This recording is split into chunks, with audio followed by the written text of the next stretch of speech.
कभी ड्रम, कभी बैग और अब ये रायपुर का ट्रंक। एक ऐसा कत्ल जिसमें कातिल ने सोचा था कि वो चालाकी से बच निकलेगा, लेकिन उसकी हर चाल उसी के खिलाफ सबूत बनती चली गई। आज की कहानी आपको हैरान कर देगी, डर और सस्पेंस से भर देगी और ये साबित करेगी कि कातिल चाहे जितना भी शातिर क्यों ना हो, कानून का शिकंजा उसे पकड़ ही लेता है। तो आइए शुरू करते हैं आज का खूनी किस्सा। मेरठ की मुस्कान ड्रम केस के बारे में तो आपने जरूर सुना होगा। पहले ड्रम, फिर बैग और अब पता नहीं क्या क्या निकलकर सामने आ रहा है। लेकिन इन दिनों सुर्खियों में है रायपुर का एक ट्रंक केस। कातिल ने सोचा था कि उसने सबूत छुपा लिया है, किसी को शक भी नहीं होगा, लेकिन किस्मत देखिए, जहां जहां उसने चालाकी दिखाई वहीं वहीं गलती कर बैठा।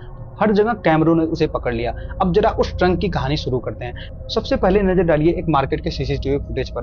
कैमरे में साफ दिखता है कि एक टेम्पो में एक बड़ा सा ट्रंक रखा हुआ है। उसके बराबर में एक स्कूटी भी चल रही है जिस पर दो लोग सवार हैं। आगे बैठा आदमी हेलमेट लगाए हुए है और पीछे बैठी औरत ने अपना चेहरा दुपट्टे से ढक रखा है। यह पहला सबूत था जो कैमरे में कैद हुआ। अब आगे बढ़ते हैं। रायपुर के एक अपार्टमेंट की लिफ्ट में वही ये ट्रंक दोबारा दिखता है। लिफ्ट का दरवाजा खुलता है, लोग बाहर निकलते हैं और ट्रंक को घसीट कर ले जाया जा रहा है। यह दूसरी जगह था जहां पूरी तस्वीर कैद हो गई। अब तीसरी क्लिप देखिए, उसी अपार्टमेंट का मेन गेट जहां एक अल्टो कार बाहर निकल रही है। लेकिन यहाँ एक और दिलचस्प बात दिखती है। ट्रंक का साइज इतना बड़ा था कि वह कार की डिग्गी में पूरी तरह फिट नहीं हुआ। मजबूरी में कार के मालिक ने डिग्गी खुली छोड़ दी और ट्रंक वैसे ही रख दिया। अब सोचिए, डिग्गी खुली है, ट्रंक साफ साफ दिखाई दे रहा है और गाड़ी आराम से बाहर जा रही है। और यहीं से कहानी और पेचीदा हो जाती है। कार आगे बढ़ रही थी और उसके साथ साथ दाहिनी तरफ वही स्कूटी दिखाई दी जो मार्केट वाले फुटेज में नजर आई थी। फर्क बस इतना था कि इस बार स्कूटी पर सिर्फ एक ही सवार था, एक महिला। उसका चेहरा फिर से दुपट्टे से ढका हुआ था। यानी गाड़ी और स्कूटी दोनों साफ साफ आगे बढ़ते हुए कैमरे में कैद हो गए। अब आते हैं अगली तस्वीर पर। रायपुर के एक खास इलाके में वाटर पार्क के पास एक सुनसान जगह है। वहीं पर एक ट्रंक पड़ा हुआ मिला। ट्रंक के बिल्कुल बराबर में एक लाल बैग रखा हुआ था, लेकिन इस बैग की हालत अलग ही थी। उसके ऊपर सीमेंट और ईंटें जमी हुई थी। दरअसल ट्रंक के अंदर भी सीमेंट भरा गया था और बैग पर भी। शायद मकसद यही था कि लाश को छुपाया जा सके। वहीं पर पुलिस और आम लोग मौजूद थे। कुछ लोग तो नाक पर रुमाल भी रखे हुए थे क्योंकि ट्रंक के अंदर जो था उसकी बदबू दूर तक फैल रही थी। अब एक और तस्वीर देखते हैं, वापस उसी अपार्टमेंट की लिफ्ट का फुटेज। कुछ लोग लिफ्ट का इंतजार कर रहे हैं। उसके बीच एक बुजुर्ग शख्स भी खड़ा हुआ है जो वॉकर के सहारे खड़ा हुआ है। दरवाजा खुलता है और वो बुजुर्ग अंदर चला जाता है। सीसीटीवी पर यह रिकॉर्डिंग 21 जून शाम 6 बजे के बाद की है। यहीं पर एक बहुत बड़ा सच छुपा हुआ है क्योंकि यह वही आखिरी जिंदा तस्वीर है उस बुजुर्ग शख्स की जिसका नाम था किशोर। वॉकर के सहारे चलते हुए वो छठी मंजिल पर अपने ही कातिल के पास पहुंच गया, बिना जाने कि वहां उसकी मौत पहले से ही तय हो चुकी है। अंकित और शिवानी पति पत्नी थे जो उसी अपार्टमेंट की छठी मंजिल पर रहते थे। उन्होंने किशोर को अपने फ्लैट पर बुलाया। अंकित पेशे से वकील था और उसकी पत्नी शिवानी उसके साथ ही रहती थी। लेकिन उस दिन जैसे ही किशोर उसके घर पर दाखिल हुआ, दोनों ने मिलकर उसका गला दबाकर मार डाला। लाश उनके सामने पड़ी थी। लेकिन यहीं से कहानी में एक नया मोड़ आता है। शिवानी को शक हुआ, क्या सच में बुजुर्ग मर चुका है या सिर्फ बेहोश है? अगर होश आ गया तो तब क्या होगा? कत्ल हो चुका था लेकिन यकीन अभी भी पूरा नहीं हुआ था। शिवानी ने अपने पति अंकित को कहा, रिस्क मत लो, जब तक पक्का ना हो जाए कि ये मर चुका है तब तक छोड़ना ठीक नहीं होगा। अंकित ने कहा, ठीक है, चाकू लाओ। और फिर चाकू से हमला किया गया गले पर। इस बार उन्हें यकीन हो गया कि अब बुजुर्ग की सांसें हमेशा के लिए थम चुकी हैं। असल में इन दोनों की प्लानिंग पहले से ही बन चुकी थी। पति पत्नी पढ़े लिखे थे और अंकित तो वकील था। इन्हें मालूम था कि आजकल लाशों को कैसे ठिकाने लगाई जाती है। इसी वजह से उन्होंने पहले से ही एक लाल रंग का बैग मंगवा रखा था ताकि लाश उसी में ठूंस दी जाए। इतना ही नहीं, इन्होंने पहले से ही एक सेकेंड हैंड अल्टो कार भी खरीदी थी, करीब 30-40 हजार रुपए देकर। ये गाड़ी इसलिए खरीदी कि वक्त आने पर इसी में लाश को ले जाकर वहीं फेंक देंगे। 21 जून की रात किशोर का कत्ल हो गया। अंकित और शिवानी दोनों ने मिलकर उसकी जान ले ली। लेकिन कहानी में एक नया मोड़ आ गया। असल में प्लान सिर्फ गला दबाकर मारने का था, लेकिन आखिरी समय पर चाकू लगाना पड़ा और चाकू चलते ही बेतहाशा खून बह निकला। अब दोनों ने मिलकर लाश को लाल बैग में डाल दिया, पर थोड़ी देर बाद उन्होंने देखा कि खून बैग से रिसकर बाहर आ रहा था। घबराहट बढ़ गई। अगर इस हालत में बैग को बाहर ले जाते तो घर से लेकर लिफ्ट तक, लिफ्ट से लेकर पार्किंग तक हर जगह खून के धब्बे पड़ जाते और राज तुरंत खुल जाता। अब पति पत्नी ने एक दूसरे की तरफ देखा और कहा, इस बैग में लाश नहीं ले जा सकते। अगर सिर्फ गला दबाया होता तो ये मुसीबत ना आती, लेकिन अब खून ने सब गड़बड़ कर दी है। दोनों ने तय किया कि बैग को वैसे बाहर ले जाना बेहद खतरनाक होगा, तो उन्होंने बैग को उठाकर बाथरूम में रख दिया। वहीं खड़े खड़े उन्होंने एक नया प्लान बनाया। एक काम करते हैं, एक बड़ा सा स्टील का ट्रंक खरीद लेते हैं, बैग उसी में रख देंगे, तब न खून बाहर आएगा और न ही किसी को शक होगा। बस यही नया आइडिया बन गया। 21 जून की रात दोनों पूरी रात लाश के साथ उसी फ्लैट में रहे। रात गुजर गई और सुबह 22 जून का उजाला हो गया। अब उन्हें इंतजार था बस बाजार खुलने का। 22 जून की सुबह करीब 11 बजे अंकित और शिवानी स्कूटी पर घर से निकले।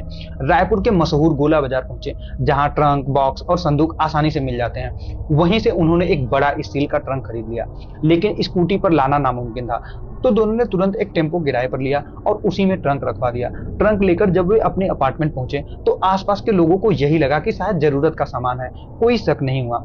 लेकिन असल कहानी अंदर छुपी थी। उसी बाथरूम में अब भी वो लाल बैग पड़ा हुआ था, जिसमें लाश बंद थी और धीरे धीरे बदबू फैल रही थी। अब समस्या ये थी कि अगर सीधा ट्रंक में बैग रख दिया तो बदबू और खून दोनों बाहर आ जाएंगे। इसलिए दोनों ने एक नया प्लान बनाया। वो बाजार से सीमेंट लाए, उसका गाढ़ा लेप तैयार किया और सबसे पहले बैग में रखी लाश को सीमेंट से ढक दिया। फिर बैग को ताले से बंद किया। इसके बाद बैग को ट्रंक में रखा और ट्रंक के अंदर भी सीमेंट भर दिया। अब उनका भरोसा था कि सीमेंट बदबू और खून दोनों को रोक देगा। शाम ढल गई। अंधेरा होते ही उन्होंने सोचा कि ट्रंक को नीचे ले जाएं और गाड़ी में रखकर ठिकाने लगा दें। लेकिन जब दोनों ने ट्रंक उठाने की कोशिश की तो मुश्किल खड़ी हो गई। लाश का वजन, बैग, ऊपर से जमा हुआ सीमेंट इतना भारी था कि पति और पत्नी दोनों मिलकर भी उसे हिला नहीं पाए। अब रात में बाहर से मदद बुलाना भी मुनासिब नहीं था। मजबूरी में उन्होंने ट्रंक वहीं छोड़ दिया और ठान लिया कि अगली सुबह मजदूर बुलाएंगे। इस तरह 21 की रात हुई थी हत्या। 22 की रात भी लाश फ्लैट के अंदर रही। अब 23 तारीख आ गया। उस दिन उन्होंने 2 मजदूर को बुलाया और कहा कि ट्रंक में सामान है, इसे गाड़ी तक पहुंचा दो। मजदूरों ने ट्रंक घसीट कर लिफ्ट में लाया और वहीं से कार तक पहुंचाया। लेकिन कार में भी एक नई मुसीबत उनका इंतजार कर रही थी। ट्रंक इतना बड़ा था कि डिग्गी बंद नहीं हो पाई। मजबूरी में उसे खुला छोड़ना पड़ा और गाड़ी उसी हालत में निकल पड़ी। दोनों की हालत खराब थी। दिल में चोट, दिमाग में डर कि कहीं रास्ते में पुलिस और सिक्योरिटी ना रोक ले। उसी दौरान जब मजदूर ट्रंक को लिफ्ट से उतार रहे थे, एक शख्स लिफ्ट में चढ़ा। अंदर पहुंचते ही उसे बदबू का एहसास हुआ। लिफ्ट के फर्श पर नजर डाली तो कुछ गीला गीला दिखा। शक हुआ कि एक खून हो सकता है। और सच कहें तो आजकल किसी ड्रम, बॉक्स या ट्रंक को उठते देखकर शक होना लाजमी है। उसने तुरंत सिक्योरिटी गार्ड को बुलाया और कहा, भाई कुछ तो गड़बड़ है। उधर पड़ोसियों ने भी शिकायत कर दी कि 6ठी मंजिल पर कल से ही कुछ अजीब सी बदबू आ रही है। सिक्योरिटी अब सतर्क हो चुका था। उसने फौरन अपार्टमेंट के केयरटेकर को बुलाया और पूरा मामला बताया। केयरटेकर ने भी बिना कुछ देर किए तुरंत पुलिस को फोन कर दिया। इधर पुलिस को खबर दी जा रही थी और उधर अंकित और शिवानी ट्रंक को गाड़ी में रख चुके थे। ड्राइव कर रहा था अंकित और पीछे पीछे स्कूटी पर शिवानी चल रही थी। दोनों अपार्टमेंट के गेट से निकलकर सीधे शहर के बाहर की तरफ बढ़ गए। रायपुर के नामी वाटर पार्क के पास, जहां सुनसान इलाका था, वहीं उन्होंने गाड़ी को रोक दी। दोनों ने जल्द से ट्रंक को नीचे उतारा और उसे वहीं छोड़ दिया। उसके बाद दोनों ने बिना रुके रायपुर एयरपोर्ट पहुंचे। प्लान पहले से ही बना हुआ था। दिल्ली की फ्लाइट की टिकट पहले से ही बुक कर रखी थी। दोनों ने ट्रंक फेंकने के तुरंत बाद एयरपोर्ट पर एंट्री ली और सीधा दिल्ली की फ्लाइट में सवार हो गए। लेकिन दूसरी तरफ कहानी अब खुलने लगी थी। सिक्योरिटी गार्ड और केयरटेकर के कॉल पर पुलिस अपार्टमेंट पहुंच चुकी थी। लिफ्ट में बदबू थी, फर्श पर गीलापन था, जो साफ बता रहा था कि एक खून है। पुलिस ने तुरंत जांच पड़ताल शुरू की। पता चला कि जिस फ्लैट से बदबू आ रही है वो कुछ दिन पहले ही किराए पर लिया गया था। दरवाजा खोला गया, अंदर से भी तेज बदबू आ रही थी। ब्लड के धब्बे मिले, शक पक्का हो गया। पुलिस ने अब सीसीटीवी फुटेज खंगालना शुरू किया। कैमरों में साफ साफ वो कार दिखी जिसमें ट्रंक रखा गया था। और तभी खबर आई कि वाटर पार्क के पास एक लावारिस ट्रंक पड़ा हुआ है। पुलिस टीम तुरंत वहां पहुंची। ट्रंक खोला गया, अंदर से वही लाल बैग निकला, भारी और सीमेंट से भरा हुआ। जब सीमेंट को तोड़ा गया तब सामने आया एक खौफनाक सच। बैग के अंदर मिली एक लाश। अब सवाल ये था, लाश किसकी है? पुलिस ने दोबारा सीसीटीवी फुटेज देखा। 21 जून की शाम को फ्लैट पर 6ठी मंजिल पर कौन गया था? वहां एक बुजुर्ग आदमी दिखा जो वॉकर के सहारे चल रहा था। वही बुजुर्ग गायब हुआ था और उसका वॉकर फ्लैट पर बरामद हुआ। पहचान हुई, उसका नाम था कैलाश। अब पुलिस ने सुराग जोड़ना शुरू किया। ट्रंक जिस दुकान से खरीदा गया था, पुलिस वहां पहुंची। दुकानदार ने बताया, हाँ, एक ट्रंक एक महिला और एक युवक ले गए थे। सीसीटीवी फुटेज में वहीं स्कूटी और टेम्पो नजर आए। फिर पुलिस ने रेंट एग्रीमेंट देखा, उसमें आधार कार्ड दिया था, लेकिन वो फर्जी निकला। गाड़ी का नंबर चेक करा गया, पता चला कि ये गाड़ी हाल ही में सेकेंड हैंड खरीदी गई थी। बेचने वाले से पूछताछ की गई, उसने कहा हाँ, खरीदार ने आधार कार्ड दिखाया था, लेकिन वो भी फेक निकला। अब पुलिस ने असली दाव खेला, पूछा पेमेंट कैश में किया था या ऑनलाइन। और यही अंकित शिवानी की सबसे बड़ी भूल सामने आई। सब कुछ फर्जी बनाने के बाद भी उन्होंने ऑनलाइन पेमेंट अपने असली बैंक अकाउंट से किया था। उसी से पुलिस को उनका नाम, पता और असली पहचान मिल गया। पुलिस ने एयरपोर्ट सीसीटीवी खंगाला। वहां साफ दिखा कि दोनों दिल्ली की फ्लाइट में सवार हुए थे। दिल्ली पहुंचने की खबर मिलते ही रायपुर पुलिस ने दिल्ली पुलिस को अलर्ट भेज दिया। फिर उस बैंक अकाउंट से जुड़ा दिल्ली का एड्रेस मिला। दिल्ली पुलिस पहुंची और दोनों को वहीं दबोच लिया। अब अंकित और शिवानी पुलिस के गिरफ्त में थे। रायपुर पुलिस इन्हें वापस लाई और पूछताछ शुरू की। और तब ये दोनों पति पत्नी अपने गुनाह की पूरी दास्तान बयान करने लगे। अंकित छत्तीसगढ़ पुलिस के एक असिस्टेंट सब इंस्पेक्टर का बेटा था, खुद पेशे से वकील, लेकिन अपनी ही चालाकी और लालच में उसने अपनी पत्नी के साथ मिलकर एक खौफनाक जुर्म कर दिया। तो जिस बुजुर्ग की लाश ट्रंक से बरामद हुई थी उनका नाम था कैलाश। कुछ समय पहले उनका एक्सीडेंट हुआ था, उनमें उनके दोनों पैर में चोट लगी थी और तभी वो वॉकर के सहारे से चलते थे। दरअसल कैलाश को अपनी पुश्तैनी जमीन बेचनी थी। इसके लिए उन्हें कानूनी दस्तावेज और एक वकील की जरूरत थी। तभी उनकी मुलाकात हुई अंकित से, जो वकील था। सौदा पक्का हुआ, जमीन बिक गई और कैलाश को उस डील से लाखों रुपए कैश मिले।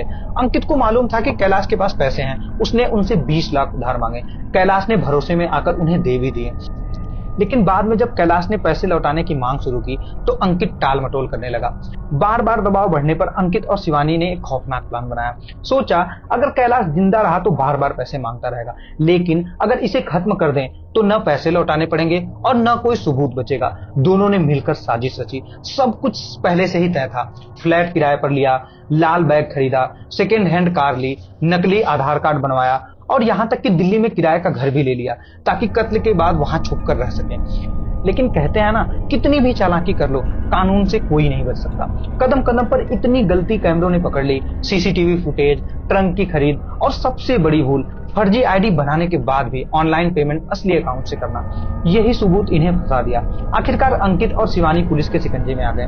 उनका प्लान ध्वस्त हो गया और कैलाश के एक कत्ल की एक कहानी सामने आ गई। ये वाकया एक बार फिर से साबित करता है, चाहे कितनी भी चालाकी कर लो, एक न एक गलती तुम्हें कानून के शिकंजे में जरूर ले आती है। सच छुपता नहीं और जुर्म का अंजाम हमेशा सजा होता है। तो दोस्तों, ये थी आज की खूनी किस्सा, एक और कहानी जिसने हमें सिखाया कि कातिल चाहे कितना भी चालाक क्यों न बने, सच और सबूत कभी नहीं छुप सकते। मैं हूं आशुतोष और आप देख रहे हैं खूनी किस्सा। अगर कहानी आपको पसंद आई हो तो चैनल को सब्सक्राइब जरूर करें ताकि अगली डरावनी और सच्ची दास्तान सबसे पहले आप तक पहुंचे। फिर मिलेंगे एक नई खूनी किस्सा के साथ। तब तक के लिए अपने और अपनों का ख्याल रखिए और याद रखिए, कभी कभी हकीकत कहानियों से ज्यादा खौफनाक होती है।